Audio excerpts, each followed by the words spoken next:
Hi there, my name's Nick Shapley. I'm the creator of Explaining History. I spent a couple of years creating a whole bunch of ebooks and videos for pupils to look at, and I kind of wanted to do something a bit different with this video. I'm frequently found talking about the Russian Revolution or Adolf Hitler or the New Deal or what have you, but I want to talk directly, really, to history students tonight, particularly those who have just started GCSE history or just started A-level history, and the students who kind of took it because geography was even worse.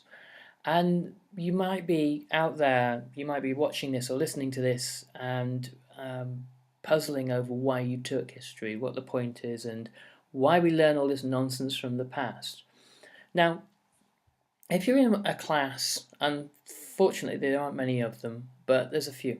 If you're in a class where the teacher teaches you facts and you sit in a desk, probably not a very comfortable one, and listen to everything that happened in Italy between 1870 and 1945, and the teacher gets you to write all this information down, I can sympathise with you. I can understand why it is that you're scratching your head thinking, what's all this for? Because if you think about it in a kind of a broadly kind of human way, what is the point? Why do human beings, why are we required to become repositories of all this knowledge, all these facts and dates? And the reason that lots of people get turned off history, they never see what an extraordinary, incredible subject it is.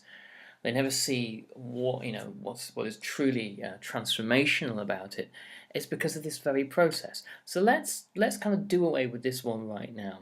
If you're in a situation whereby you're just required to remember facts and figures and dates and to regurgitate what the teacher tells you, of course that's going to be boring. I'd be bored by that, and I sympathise with you entirely. But that's not what history is about. There was a time many years ago in a high school I was working at when I was there at a parents' evening, and a parent came in and all they wanted to know was what kind of job and what kind of salary studying history would get for their child. As if it is a kind of a transaction. Their child is a kind of a squirrel trying to get a nut out of a bird feeder. Well, I couldn't answer that question. I don't know. I've no idea. I'm try and spend half my time trying to work out what happened in the past. Predicting the future is even more difficult. And I wanted to tell this parent that that really, really wasn't the point. Trying to find out, trying to predict the right subject that will create the right income, well, it's almost impossible. I mean, if you're going to study law, you might have a ballpark chance, or medicine, you might have a ballpark chance of figuring out where you're going. But for the majority of subjects, that it doesn't work like that. What history is the skill of looking at information and finding meaning from it. Now, if you can suspend for a moment this quest to think about the future, about jobs and money and security, and I know all that's important, it's something we agonize about all the time, but if you can put that on a shelf for a moment, I can explain to you in a bigger way why kind of we all need to be historians. We're here for 70 or 80 years. Hopefully, if you've been born in the last, 15 to 20 years, you're going to get 100 stretch. They're creating all sorts of incredible things, science things, which I know very little about all the time.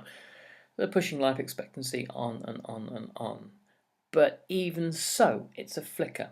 It's a moment. It's a brief parenthesis in an eternity. You're the product of billions of years of chance, serendipity, and evolution. And here you are on this rock spinning around a neutron star in a gigantic galaxy that's, God, it's too incredibly complicated for anybody else to figure out. And we have this moment to be here and to,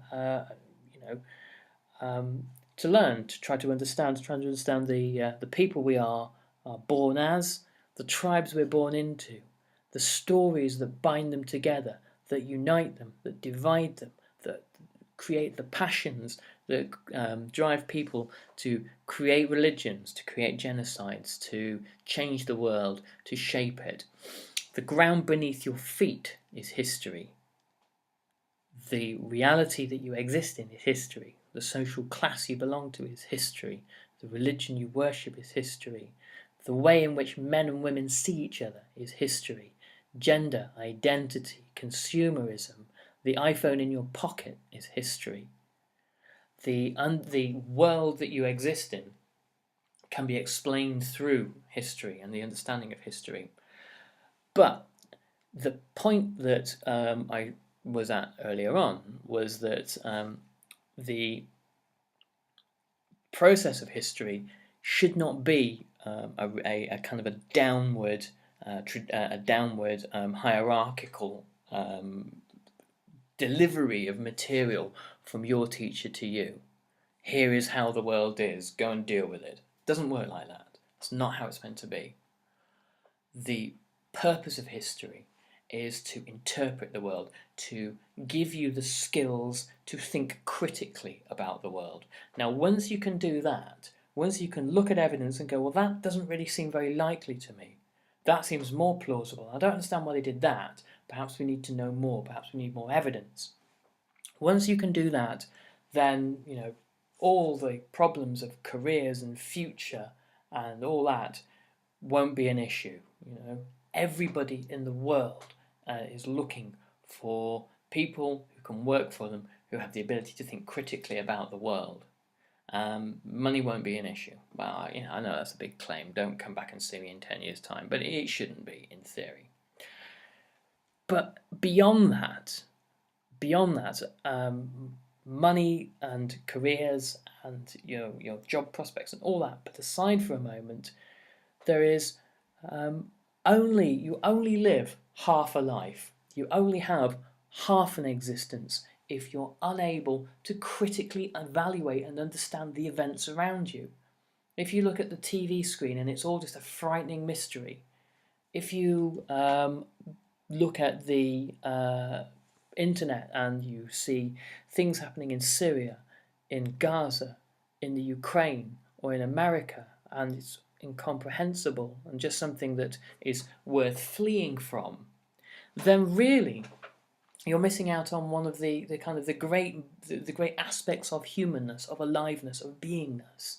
The ability to kind of engage and interact with the world, to be part of it, to perhaps change it a little bit, or even if you can't change it, to know why it is as it is, who runs it, in whose interests is it being run, and what that means to you, what bearing that has on you. It's the difference between activeness and passivity. It's the difference between your life being an aesthetic experience where you're as live as you possibly can be, and an anesthetic experience where you're half asleep half the time. And I know it's a big claim. I know it's bold.